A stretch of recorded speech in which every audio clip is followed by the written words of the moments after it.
जय हिंद। चलो देखते हैं क्लास 10 के बहुपद का ही एक बहुत ही शानदार क्वेश्चन क्या है।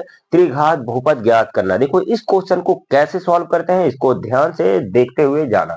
ठीक है, देखो इस क्वेश्चन में लिखा क्या है, एक त्रिघात बहुपद ज्ञात कीजिए। क्या लिखा है, एक त्रिघात बहुपद ज्ञात कीजिए जिसके शून्यांकों का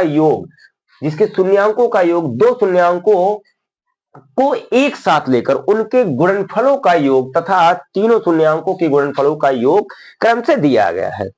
ये सवाल में दिया है। देखो पहले, इसके पहले हम लोग पढ़े हैं क्या, बहुपद में भी जो प्रथमालियां पढ़े हैं, जैसे टू भी प्रथमाली पढ़े थे, उसमें ज्ञात करना था हम लोग को द्विघात बहुपद ज्ञात करना। जिससे ये टू क्या है, प्रथमाली 2c है, इसमें हम लोग को ज्ञात करना है। यहाँ पे हम लोगों को ज्ञात करना है त्रिघात बहुपद ज्ञात करना। देखो इसको ज्ञात करने का एक बहुत ही आसान तरीका है। पहले एक छोटा सा फार्मूला हम लोग लिख लेंगे, उसके बाद उसी फार्मूले पे रखेंगे और सवाल हो जाएंगे। क्योंकि अन्य दूसरा तरीका अपनाएंगे तो बहुत बढ़ जाएगा, तो हम लोग एक वैकल्पिक विधि इसका है, फार्मूले से क्या है उस फार्मूला पहले देखते हैं। देखो इसमें क्या क्या दिया है, कहा है जिसके शून्यांकों का योग, दो शून्यांकों को एक साथ लेकर उनके गुणनफलों का योग, और तीनों शून्यांकों का क्या दिया है, कहा है तीनों शून्यांकों का गुणनफल दिया है। और इसी को हम लोग को ज्ञात करना है। पहले देखो फार्मूला लिख देते हैं, पी एक्स बराबर ये फार्मूला हो जाएगा। देखो यहाँ पे हो जाता है एक्स क्यूब माइनस क्या हो जाता है, x cube minus alpha plus beta plus gamma. क्योंकि त्रिघात बहुपद है तो उसमें तीन शून्य आते हैं, पहले ही हम पढ़ा चुके हैं। क्योंकि इसके पहले जो क्लास चलाए हैं उसमें बता चुके हैं त्रिघात बहुपद क्या होता है। जो बच्चे अगर नए चैनल के साथ जुड़े हैं तो क्लास जाके जरूर कर लें। ठीक है, चलो यहाँ पे क्या है, x cube minus alpha plus beta into x square, और यहाँ पे क्या हो जाएगा, प्लस क्या हो जाएगा, alpha into beta plus beta into gamma plus क्या हो जाएगा, अल्फा गामा हो जाएगा। क्योंकि इसमें लिखा है क्या, जिसके शून्यांकों का योग, दो शून्यांकों को एक साथ लेकर उनके गुणनफल, दो शून्यांकों को एक साथ लेकर उनका गुणनफल इंटू एक्स हो गया, माइनस हो जाएगा alpha into beta into gamma हो जाएगा। यही फार्मूला है। क्या है ये फार्मूला, यही फार्मूला रट लो और सवाल तो लग जाएगा। यही फार्मूला रट लो तो सवाल लग जाएगा। अब देखो इसमें क्या क्या दिया है, पहले कहा है क्या, जिसके शून्यांकों का योग,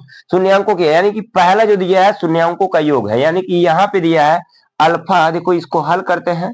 ठीक है, क्या क्या दिया है, देखो यहाँ पे लिखा है alpha plus beta plus gamma बराबर कितना दिया है, दो। दूसरा कहा है दो शून्यांकों को एक साथ लेकर, यहाँ पे हो जाएगा alpha beta plus beta gamma plus alpha gamma. ठीक है, तो यहाँ पे दिया है -7।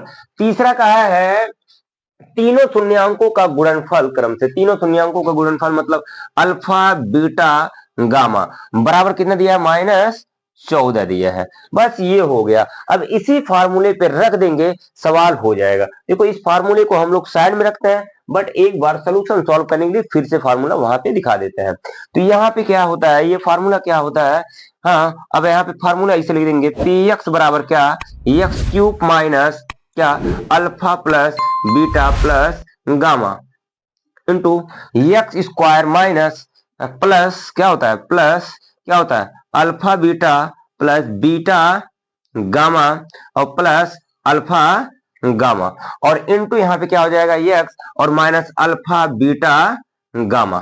ठीक, ये फार्मूला हो चुका। अब यहीं पे मान रखते जाओ, सॉल्व हो जाएगा। ठीक है, तो एक्स क्यूब ऐसे रहेगा, एक्स क्यूब ऐसे हो गया, minus alpha beta gamma, alpha plus beta plus gamma का मान देखो दिया है 2 दिया है, तो यहाँ पे रखेंगे 2, तो हो जाएगा ये -2 का स्क्वायर हो जाएगा, और प्लस इसका alpha beta beta gamma plus क्या है, अल्फा गामा, इसका मान कितना दिया है, -7। तो यहाँ प्लस है तो ये हो जाएगा क्या, माइनस, तो हो जाएगा ये -7। यहाँ पे देखो एक्स है तो -7 एक्स हो जाएगा, और माइनस अल्फा बीटा गामा, देखो यहाँ भी माइनस आया और यहाँ भी इसका मान -14 है, तो यहाँ हो जाएगा +14। ये हो गया, इसका आंसर ये हो चुका। ठीक है, बस यही इतना आंसर है, यही इतना करना है, ज्यादा कुछ नहीं देखना। ठीक है, सवाल का आंसर हो चुका है।